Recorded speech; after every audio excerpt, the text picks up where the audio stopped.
we should be is in R.4. And what R.4 is going to talk about is slopes and linear functions. What I'm hoping to do is to, at the very least, get through this section, or very close to the end of this section, by the close of class today. There will be homework posted, and that, where will you find your homework? Yeah, in the My Math Lab. Thank you. Yeah, you got it. Okay, and there are deadlines on the homework, and those deadlines really are deadlines. Just like if you've got an appointment with a client at P&G, Kroger, General Electric. Ah, there's one. Okay, GE turns out lots of aircraft engines, don't they?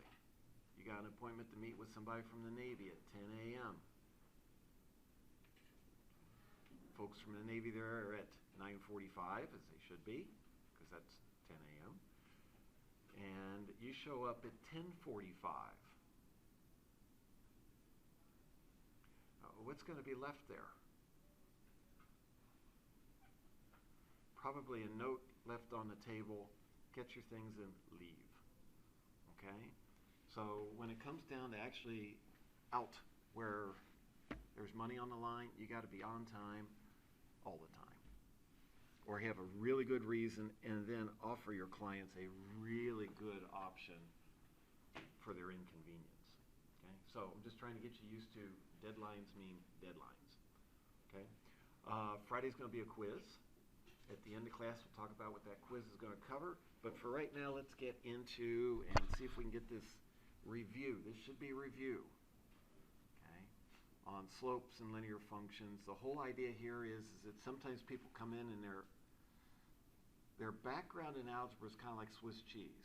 There are chunks of it they know, there are pieces here they know, but there are these little holes here and here. The idea of this review chapter is to fill up all those holes so that when we hit chapter 1, you're solid. Okay? No more Swiss cheese holes, because the algebra is going to be really important for the entire year. Okay, so we had started talking some the other day about slopes, and the abbreviation for slopes is M. There are two ways to define a slope. It's a change in y over the change in x, which is the same thing as y2 minus y1 over x2 minus x1. The most frequently made mistake with slopes is on either the y or the x, you reverse the order. Okay? So be very careful. For example, if you have the points 2, 8 and 5, 16, I always encourage people, it doesn't matter which point you select first, pick one of them. Doesn't matter which one. Okay, because the negatives will wind up canceling out if you wind up putting things in correctly. Either order will work. So grab one of the points, put the y value, put the x value. Minus, minus, put the y value, put the x value. And you won't get the negative of what you're supposed to. The most common mistake is to have something like 8 minus 16 over 5 minus 2. And the problem here is that the y value of 8 is not associated with 5. The y value of 8 is associated with an x value of 2. So what's happened is that the x coordinates have been reversed from the order they should be put in. That will always give you the negative. The numeric value will be the same, but it'll be the negative of the slope you want. What's the problem with having the negative of the slope that's actually describing the situation? What do slopes describe? It's okay. Here's one for you. Did you know it's okay in here to give a wrong answer? Oh no, you never give a wrong answer, because I'm going to look really bad in front of everybody else if I give a wrong answer. The only person who is not going to give a wrong answer in this class is the one who's going to sit there all semester and never say a word. You know, I'm going to make mistakes. I can't do 5 hours of calculus and stuff a day and not make a mistake somewhere. Okay? If there are mistakes in here, that is absolutely fine. The objective is to learn from them. What always comes to mind to me is Thomas Edison's comment. Who's Thomas Edison? Any lights go off when you hear that name? They should, because it's the guy who created the first successful light bulb. And it's kind of interesting, on one of the anniversaries of the light bulb, there was a journalist interviewing him, and he said, Mr. Edison, we understand that you failed 714 times before you found the correct material to use in the light bulb. And you know what Edison told him? He said, I didn't fail 714 times. I found 714 materials that don't work in this application. That's a big difference in the way they're looking at things, aren't they? If he would have tried once, said, oh, I failed. If he tried a second time, oh, I failed. By about time number 6, what's he going to title himself? A failure, right? But if, on the other hand, he looks at it as, you know what? Scratch that off the list, that one doesn't work. Whoops, scratch that one off the list, that one doesn't work. It allows him to keep going, doesn't it? Okay? Mistakes are fine if we learn from them. Now, if Edison would have spent the next 40 years keep using the same material over and over and over again, and it burns up every time, that's a problem. But mistakes are fine, okay? Going back to this, slope describes how things are changing. Everything in the world is changing. There is nothing here in the physical that stays the same. Even rocks change, don't they? Okay? So whether it's living or not, it's changing. The business or company you're going to be working with or you're going to be starting up better change, because if it doesn't change, it won't keep up with the needs and the interests of the clients and the merchandise that needs to be offered, and you're going to be out of work. Everything changes. Slope tells you how it changes and the direction it's going in. If the slope is positive, what's happening? Things are going up or down? They're going up. If the slope is negative, things are going down. There are times you want things to go up, like your exposure, your sales, your profit, okay? The effectiveness of whatever it is. You want those kinds of things to increase. There are things you want to decrease.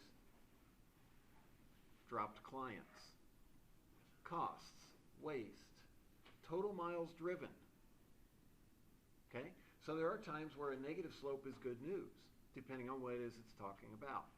We're going to spend the whole semester focused on slopes. That's what derivatives are. The reason we're going to spend an entire semester on slopes, derivatives, is because knowing how things change is critical. Knowing what direction you're headed is very important.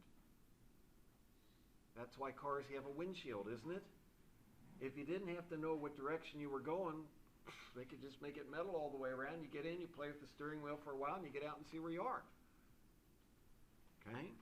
So, keep in mind the entire semester, derivatives are about slopes. Slopes describe how fast things are changing and what direction they're headed. That's why this stuff is important. It lets you know where your company's going, where your product's going, where sales are going, okay? Whatever it might be that you're interested in. Okay, let's take a look at a couple of examples. Make sure that we can get some pictures of these things. First, let's take a look at a couple of points. Let's say we have 1, 8, and 5, 0. Okay, graphing, Cartesian coordinates.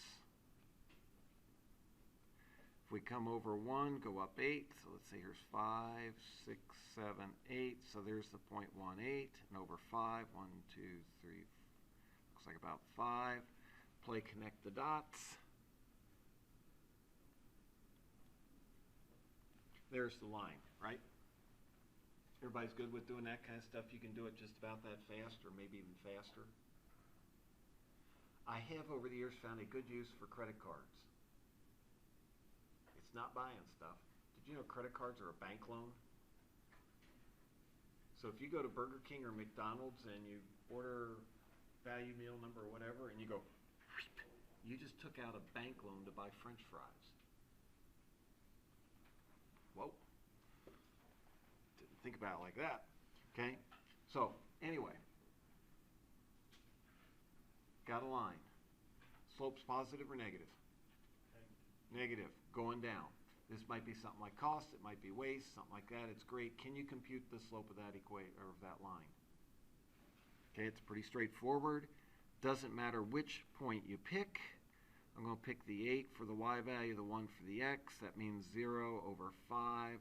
So this is going to be 8 over negative 4, which is going to give us negative 2. Brings me to the next point I want to make. The slope is negative. Does that slope's sign match the graph that you have? Yes, it should be decreasing. Every time you get a number in this class, it should make sense. Now, I realize some of them are just going to be solve a problem where you stick a number into an equation and out comes some number. It's just practicing the math. On things like this, the slope you expected to be negative, it is. If the slope came out positive, you would know there is something that needs to be changed around, and probably it's just one of the numbers is in the wrong place. There are going to be a lot of application problems. Make sure the number makes sense. Don't go telling me to manufacture a negative 800 refrigerators. I've had people tell me that. Okay? In another class that I teach, where we're figuring out how much concrete that they need for their driveway, I've had people say, order 1,500 concrete truckloads of concrete for your driveway. Now think about that for a minute. When was the last time you ever saw 1,500 concrete trucks lined up to pour a driveway? Does that even come close to making sense? Okay? So every time you get an answer, think about it for a minute. Does this make sense in this context? Especially in the applied problems. If it's a test and you get some strange number like negative 800 refrigerators and you're looking at the clock and saying, oh crud, there's only 2 minutes left, I dare not erase everything because that's all my partial credit, but I'm going to leave a Chuck a note that says, I ran out of time, this answer is messed up, you can't have a negative 800 refrigerators. You know what? That's worth a point right there. That tells me that you're thinking about stuff, that you're looking at the answer and processing your answer versus what you're looking for. Is it possible to have negative answers in real questions? The answer is yes. What if we're looking for the optimal temperature for producing a particular product? Could the optimal temperature be negative? Okay. But if we're manufacturing a product, no. Okay? I don't want a negative number of tires, microwaves, whatever it might be. Okay? So be careful about that stuff. All right. There's a normal, typical graph. What if you have a couple of points? Let's say we have the points 3, 7, and let's say we have 8, 7. So here's another example. 3, 7, and 8, 7. If you plot those, one of the things I really enjoy about this is you can change colors. If I come over 3 and go up 7, it's right about there. Come over 8, go up 7, it's right about there. Aha! What kind of a line is this? Horizontal, isn't it? What's the slope there? Should be 0, shouldn't it? We can check it. The slope is going to be pick either point you want. I'll do the 8 over 7 minus minus. The other point is going to be the 7 over the 3, which is going to give us 0 over 5. 0 over 5 does equal 0. Everybody good with that? Okay. So it matches, gives us what we're looking for. What does the slope of 0 tell you about the change over time? It's not, is it? There are some things you want to have a slope of 0. McDonald's is extremely careful about having a slope of 0 on variability and quality. Daniel and I, for years, have traveled the eastern United States 3 weekends out of 4 every month from August to April. Okay? Because he plays hockey all over the place. Usually with a really good team. Every time we go to a McDonald's, we've been to McDonald's everywhere from St. Louis and stuff like that all the way over toward the East Coast. Every McDonald's we walk into, what can you tell me happened with that quarter pounder? It's exactly the same, isn't it? The French fries are exactly the same. If we're up in northern Michigan or down in Nashville, the chocolate malt is exactly the same. We know what we're going to get every single time we go there, don't we? Regardless how many times we go, what time of day we go, there are times where you want to have zero change in your business or industry. Quality of product is one of those. If you've got a quality of product that people like, you want to keep it there. Okay? So slopes of zero do make sense. Let's do another example. Let's say we have something like 3, 5, and let's say we have 3, 8. When you graph this, come over 3, 1, 2, 3, 4, there's 5, 6, 7, 8. Okay, so when we graph 3, 5, that's going to be there. When we graph 3, 8, that's going to be there. And I'd mentioned earlier that one of the places, or one of the uses that I found for credit cards, and I didn't finish that, but one of the uses that's good for credit cards is when you need a straight line, or you want a straight line, you can just lay it down, and this isn't working, it's a piece of paper, not a credit card, but it works really well. Just don't leave your credit card laying on the desk when you leave. Okay? What's the slope of that line? It's undefined. Okay? The slope here is undefined or does not exist. Either of those two abbreviations will work fine. What happens here when you're computing the slope is you pick one of the points, you put the y value over the x value minus the y value over the x value, and you get 3 over 0. People are often inclined to report that 3 over 0 equals 0. It's not true. Okay? You folks correctly said it's undefined. Any idea why 3 over 0 is undefined? Well, because back in 3rd grade somebody told me it was undefined. And when I said why, they said because. Okay? There's a real easy explanation on why 3 over 0 is undefined. If you think about a fraction, let's pick one that you might be familiar with. 12 over 3. What's that equal to? 4. You can run this fraction in reverse. That tells us that 4 times 3 is 12, correct? And that works for any fraction you want to pick. If you pick 8 over, let's say something like 9 over 3 equals 3. That means 3 times 3 is 9. Well, with this particular fraction here, the 3 over 0, the question then is, what number goes in that box so that some number times 0 will give you 3? Is there a number that exists that you can multiply times 0 and get 3? No. That's why it's undefined. It's just that simple. Okay? Lots of times people come through and say, oh, nobody's ever told me that before. Okay? So slope can have 3 things happen. It can either be some type of a rational number, rational meaning some kind of a fraction. Is 4 a fraction? Yeah, it's 4 over 1. I guess it is. It can be some type of a rational number. It can be 0 or it can be undefined. There are different situations where each of those will come up. There are different situations where each of those is a reasonable answer or description of what's happened. All right. I don't want to spend a lot of time on this. In the book they do. What are some examples of situations where you might run into a slope out in the real world? We've gone out to Yellowstone National Park a couple times. Put it on your bucket list. It's absolutely amazing. Unlike anything you'll ever see just about any place else on Earth. Okay?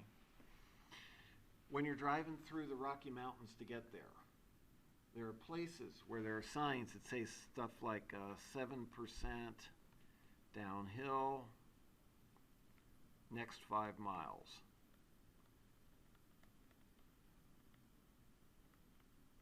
And it's on a road sign. What's that mean?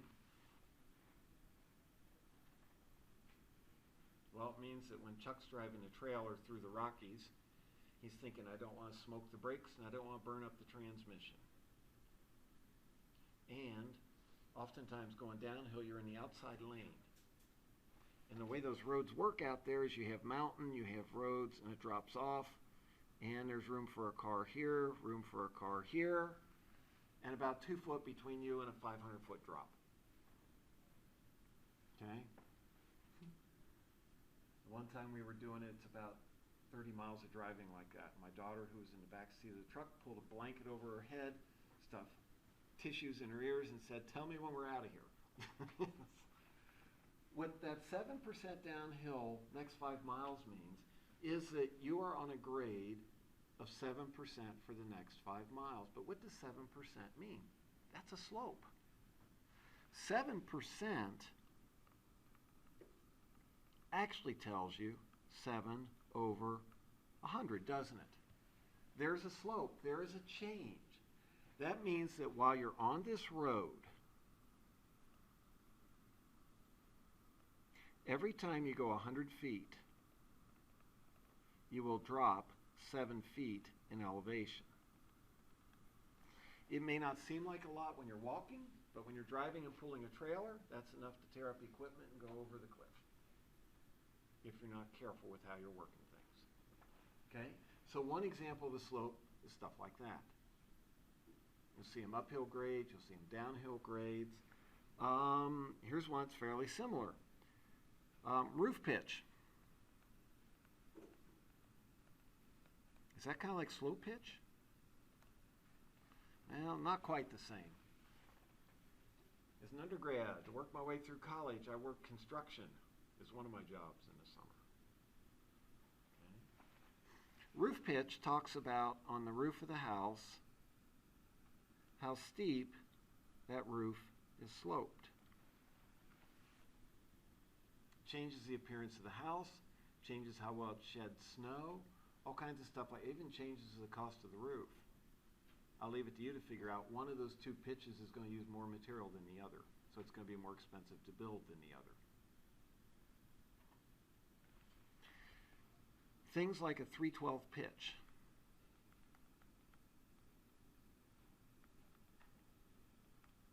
Okay?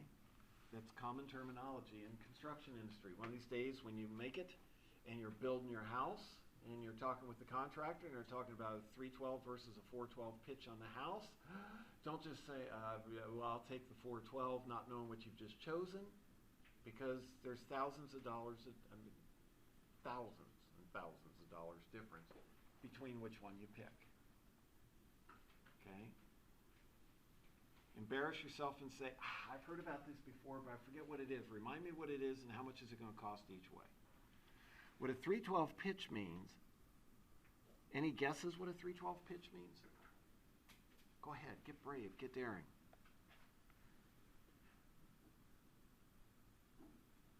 Hey, glad you made it. So was it a traffic battle or a parking battle? Oh, traffic. Traffic, yeah, that happens. Glad you made it in one piece. 312 pitch is very similar to what we just looked at with this road. A 312 pitch would be 3 over 12, which says that every 12 inches you go horizontally, how much does the roof drop? 3 inches. So there's another example of a slope. Okay? They give a variety of other examples in the book, and those are right around page 35, 36, along in there. You can take a look at those. I'm intentionally skipping some because it's 8:25 and we are moving on. This is review. Okay? Do those make sense to you? Are you okay so far? I tried to pick out a couple that you might encounter somewhere along the way in life. Okay. Let's move on to linear functions. Any idea what a linear function is?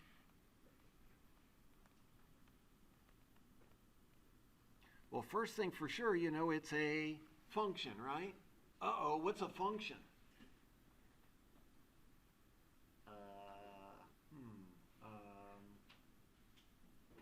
It's August, Chuck. It's been months since I've been in a math class.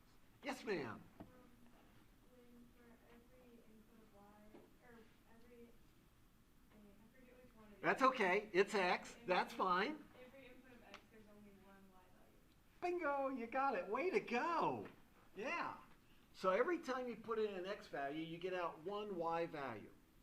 An example of a function that you have played hundreds and hundreds of times is sales tax. You go and you buy some product. When they ring it up, do they say, did you want the tax on that to be $1.20 or $8.50? Do they give you an option? No, they put in an amount of money spent, and automatically one value for tax gets tagged onto that, doesn't it? That's how a function works. You put in some amount, and boom, out comes one specific number. There's no choice. Now, something that also happens with the sales tax is, suppose somebody spends $10.01 and somebody spends $10.02. They're each going to pay the same amount of tax, aren't they? It is possible in a function to plug in different numbers and have the same value come out. So be careful. People sometimes kind of get confused on that, but the tax thing hopefully makes it a little clearer. You plug in one number, you only get one number out. It is possible to plug in 3 or 4 different numbers, and each of these numbers all give you back the same number. Does that make sense? Okay? So you can think of a function as being like figuring out the tax on a purchase. Different purchase prices may give you the same amount of tax back, and each purchase price only gives you back one choice on the sales tax due. Okay? Thank you. Way to go. You got an input, that's the X value. You have an output, that's the Y value. Typical linear function is going to look something like y equals 4x plus 7, where x is your input. It's also called the independent variable.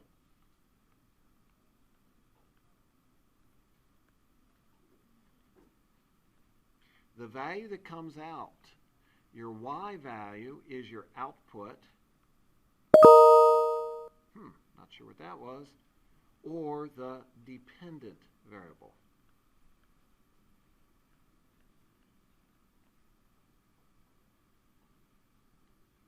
I'm going to try something. I'm concerned I want to make sure it didn't shut down. I'm not sure. We'll keep going. Okay. With the dependent variable, the value you get out depends on what you put in, doesn't it? That's why it's called the dependent variable. Okay. Why is that function up there linear? What is it about that function that makes it linear? Has a slope. Please? Constant slope. Okay, it has a slope of 4. Way to go. Oh, so the slope is here. Good. Here's the slope. The slope is always 4. What's that 7 tell you? The y-intercept. It tells you that if you're graphing this, where this particular graph is going to intersect the y-axis. Okay? Well, we know for sure that if it's linear, it's going to have a slope. And it's going to have a y-intercept. The thing that is very important in making this linear is, see the exponent right here? What's the exponent on that variable? It's 1. Gosh, Chuck, there ain't anything there. Right. If there isn't anything there, it's understood to be 1.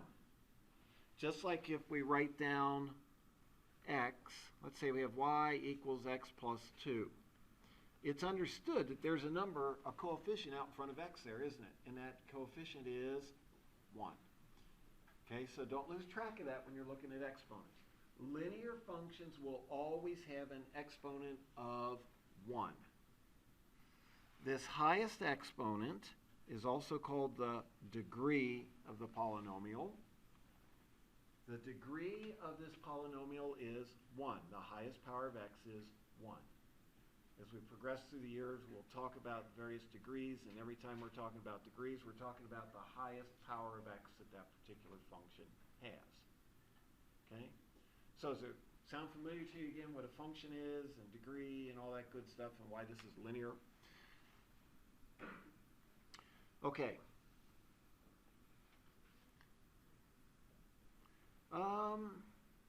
Let's take a look at an example here.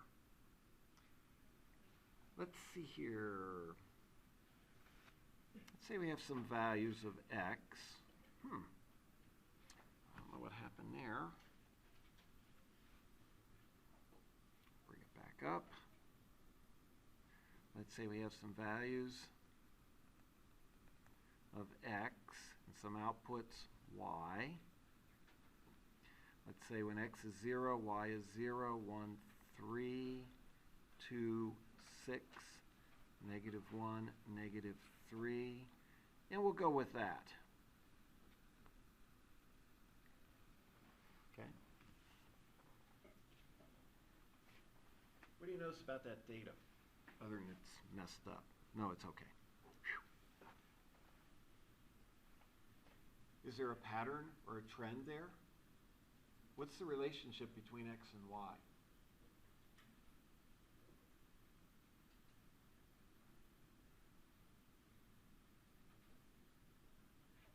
It's okay to be wrong. Yes, sir. Times it by 3. That's right. The y value is 3 times whatever the x value is, isn't it?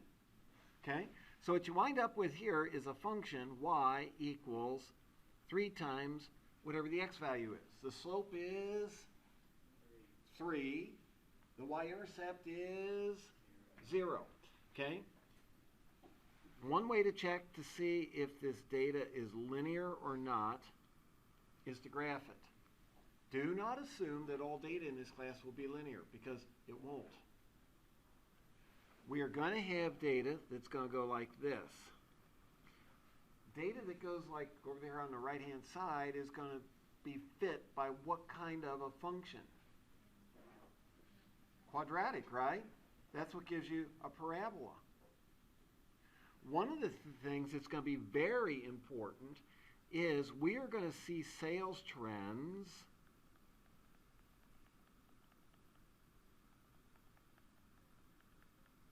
that go like that over time. Do you recognize what kind of a function might describe that wave-like pattern in the data? Ooh, that's getting tricky. This is described by either y equals sine of x, or you could use y equals cosine of x. Traditionally, people use sine for those wave-like patterns in sales. Where would you see wave-like patterns in sales?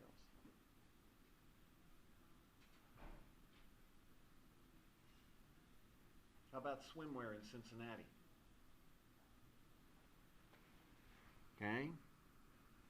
If we start looking at, here's January, February, March, April, May, June, July, August, September, October, November. Ooh, we just made it. And this is sales. How much swimwear sells in January in Cincinnati? Not much, right? Might be a couple of people taking a cruise, but there isn't anybody in Cincinnati that's outside swimming around. They're all skating around playing hockey. How about February? Not so much. How about March? Yeah, maybe some people. Oh, wait a minute. March is spring break, right? Oh, yeah. So there might be some sold. April? Enjoy spring break when you get an actual career job. Do you get spring break? No. Hey, when you get an actual job, how long do you have to work before you get one vacation day? Most companies, you got to work an entire year. That doesn't mean you get summers off and 2 weeks of Christmas and all that stuff. Okay, you're going to have to work an entire year before you get vacation. So enjoy it while you have it here. You get the idea of what's going on here with this swimwear, right? It's going up, it's going up. Along about August, people are done with their swimsuits. They already have what they want. If you look at that sales pattern over a course of several years, doesn't it produce a wave-like phenomenon like what's right above it? There are lots of things that sell in a cycle. Even Coca-Cola sells on a cycle. Okay? January, February, I'm going to fast forward. Here's July, November, December.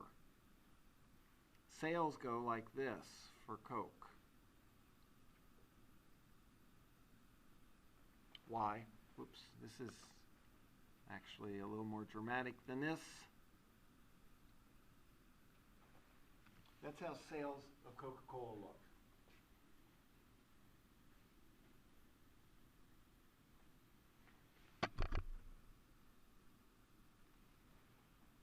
Why would the sales behave like that? What happens in July that might motivate the sales of Coke?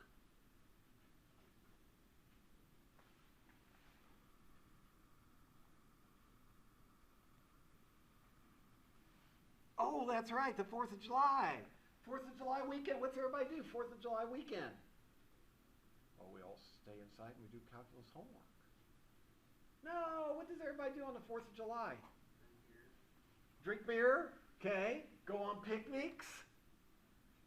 And here's one that's going to change for you. As you get a little older, guess what's in tow behind you? 2, 3, 4 that are about this high, okay? And your wife is going to say, no, they can't have beer. They're going to drink Coke. That's right. On those 4th of July picnics, oh yeah, lots of Coca-Cola being sold. What's the deal with November and December? Why is there lots sold there? Well, it's similarly obvious, isn't it? Thanksgiving, Christmas, New Year's Eve. Okay?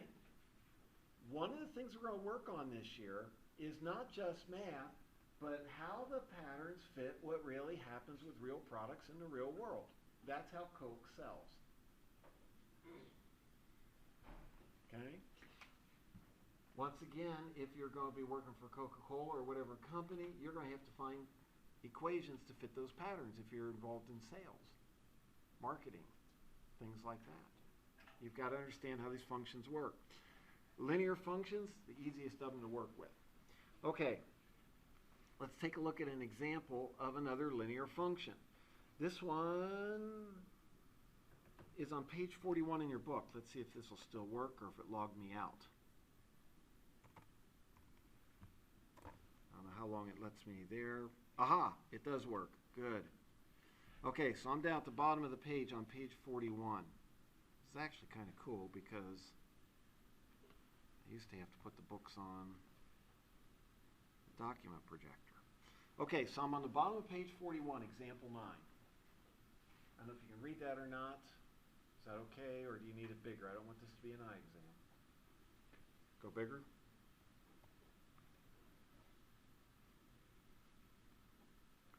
Okay, clothing firm has fixed costs of $10,000 a month. Whoa, back up the bandwagon. What are fixed costs? What does the phrase fixed costs reference?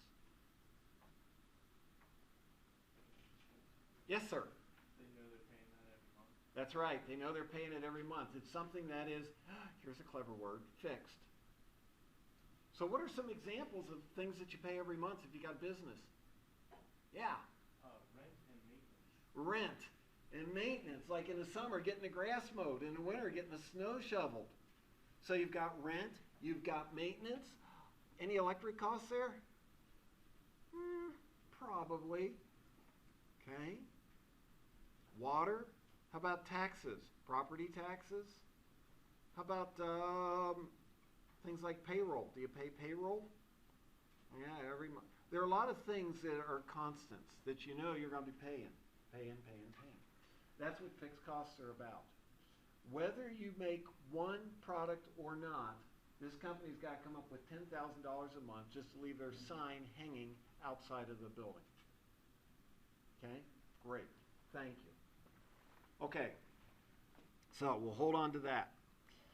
Fixed costs $10,000 a month. To produce a certain kind of suit, it costs $20 a suit. Why would you have to pay additional then, in addition to this 10,000 bucks, to make something? It's okay. Take a shot at it. The worst you can be is not quite what it is. Well, wait a minute. When we were making that list, did we include the cloth to make the product that we're manufacturing? No. And the amount of cloth we use depends on how many of the product we make. Aha. So the cost for that is going to vary with our production. That is cleverly called a variable cost. So there are two types of costs incurred. The $10,000 that's fixed, the 20 bucks per item that we make. Okay, so let's take these back over here. And very cool, this didn't explode on me. So this is example 9, page 41. We have fixed cost of $10,000 per month.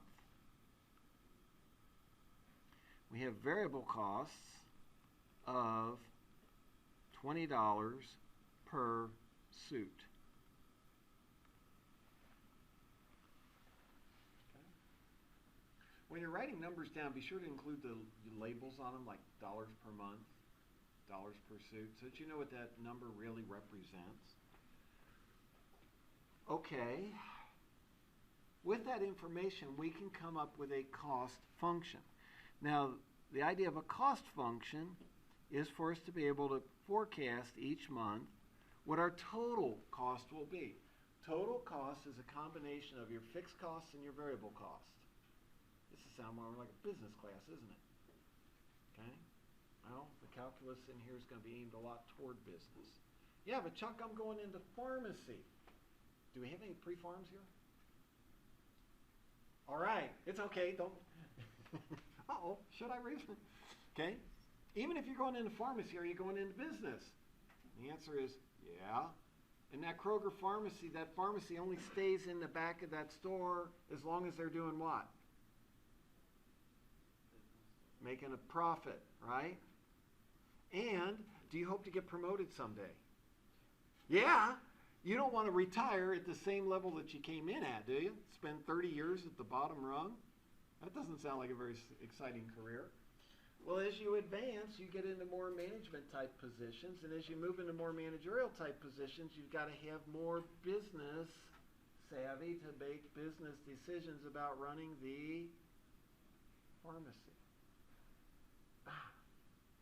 So just about any job you go into has a management business element to it. Okay? All right, so if we're looking for a total cost function, I'll just call it C.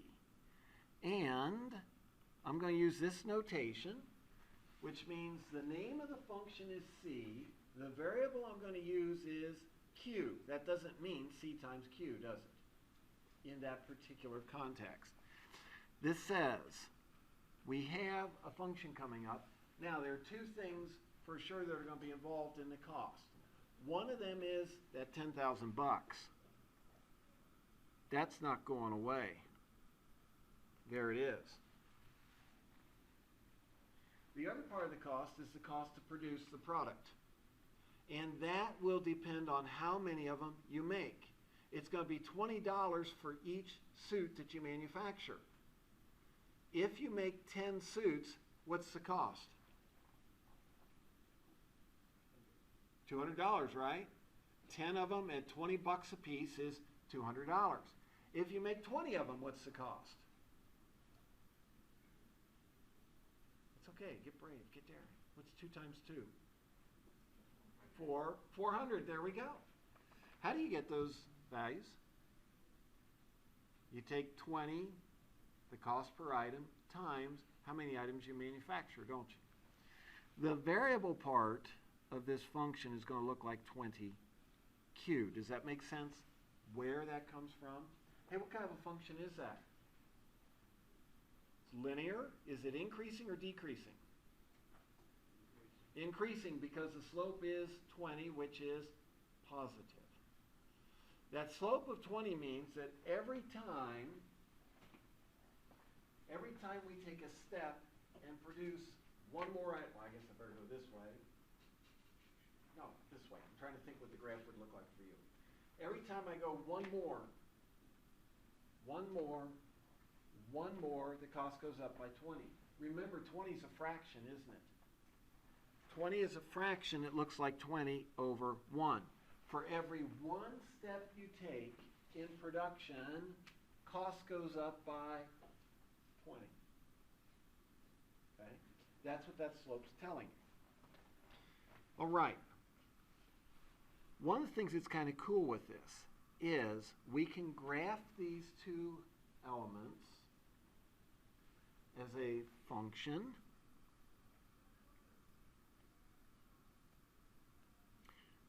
What's going to go on the horizontal axis? The cost or the number of suits made? Number of suits, because it's the variable, isn't it? It is the independent variable. So this is going to be the number of suits.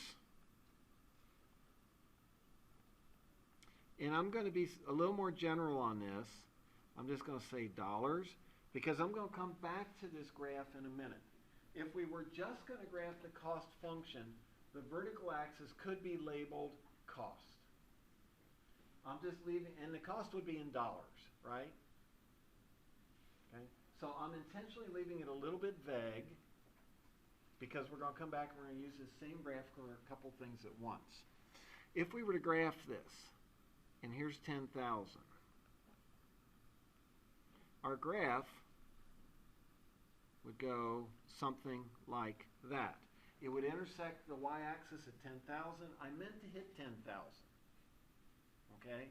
So if you can do a better job of hitting 10,000 than me when you're taking notes, have at it. We know it's increasing. And here's our cost function. This is C of Q.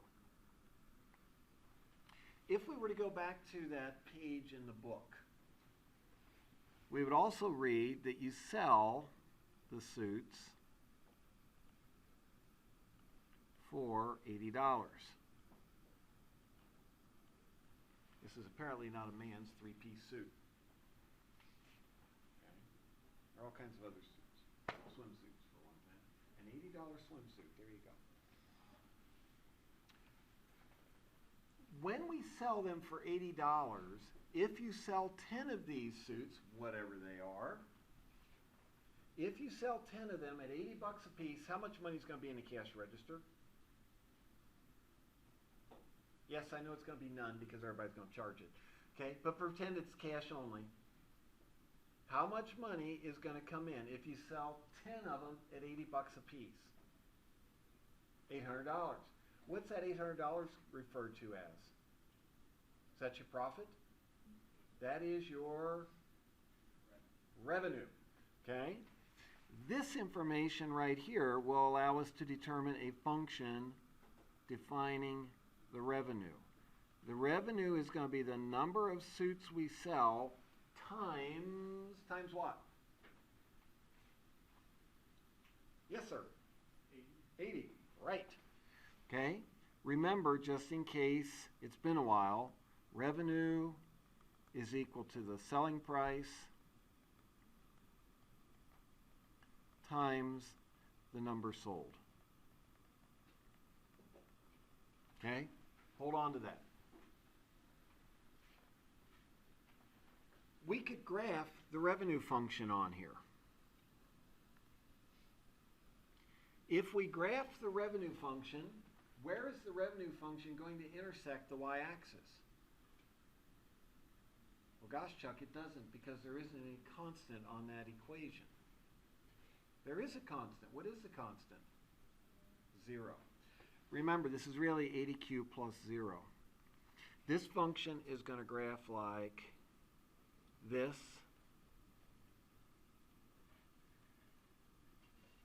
There's your revenue.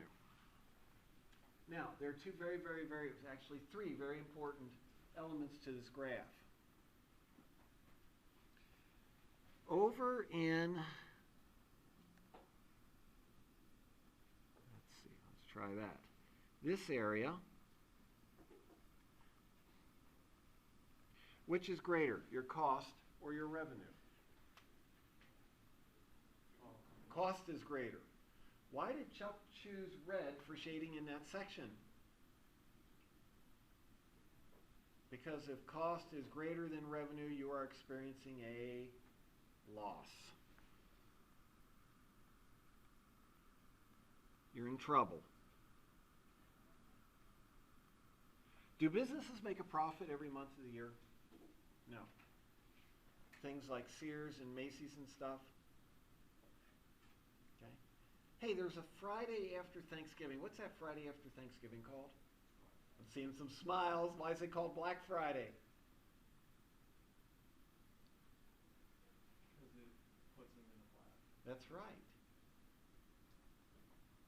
That Friday after Thanksgiving is oftentimes what will put things like Macy's, Sears, Penny's, stuff like that in the black because people are going out shopping now, aren't they, for Christmas? Well, wait a minute. What does that mean about that store functioning from January all the way up to November 26th or 25th or whatever it's going to be that year? From January to November 25th, that store is in the red. They're losing money from January to almost the end of November. Then from the end of November until Christmas, they make enough sales to live on for the rest of the year. Holy mackerel. That's kind of a touchy business, isn't it? Farming's the same way. How many times a year do farmers get paid? Payday's coming. Crops are getting ready to get harvested soon, aren't they? When they harvest, they can sell them and they get paid. Now, the crazy thing about farming is you can work all year, you can plant, you can fertilize everything, and if you don't get any rain over the summer, what do you have to harvest? Nothing. So you've worked a whole year, and what do you get paid? Nothing. And even worse than nothing, you've spent all the money on fuel to plant and fertilize and everything, plus everything else, and you still get paid nothing. Okay? You've got to have good years. Stores don't always have a year where they're in the black, and they depend on savings from other years. Okay, meanwhile, back to this. This point right here, where the revenue and the cost intersect. What is that point where revenue and cost intersect called?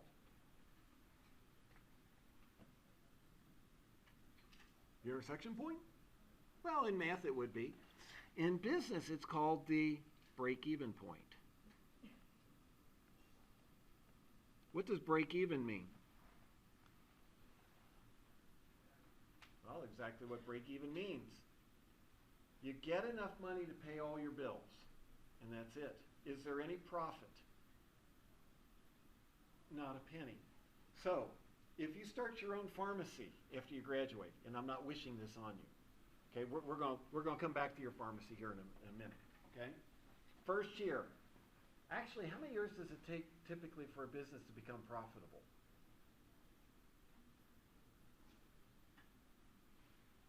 Five to 7 years. What's your name? Prince. That's right, yeah. Okay, so Prince starts his own pharmacy. And he's there from 8 in the morning till 10 at night, 7 days a week. Okay? The first couple of years, he loses money. So that means he's working from 8 in the morning till 10 at night. That's 14-hour days times 7 days. You're working 98-hour weeks. So basically all you're doing is working and sleeping occasionally. And that's it. Okay? And you're losing money. And this happens for the first 5 years. Then on year 6, you hit the break-even point. And you do the happy dance. Because this year, did you make any money? No. Prince has worked 98-hour weeks, 52 weeks, and you know how much money he's got to show for it in his wallet at the end of the year? None. But he's happy because he made enough that year for the business to pay for itself. Prince has nothing to show for it. Then, as he continues to manage things and advertise and do things carefully, The business continues to move into this area here, and what's that black area called? Profit. In the 8th year, Prince finally starts to make a profit. By year 10, he can finally move to Westchester or something like that. And by year 20, he's got something that looks like Mulaney's. And by year 25, people look back and say, gosh, Prince is sure lucky. Is Prince lucky, or has he worked his tail off? That business is 25 years of sweat and toil, and years where he'd wander around out in the parking lot hoping to find enough loose change to swing by McDonald's and pick up a cheeseburger for $1. And he called that dinner. Okay? So if you run across somebody with a small business and they've made it, they ain't lucky. They've worked hard. Does this make sense on this stuff? We'll pick up here on Friday. Friday's quiz will just be some basic stuff on linear functions, slopes, and a question or two about the syllabus. Okay? Hey, I hope you have a good day. I'll see you all Friday.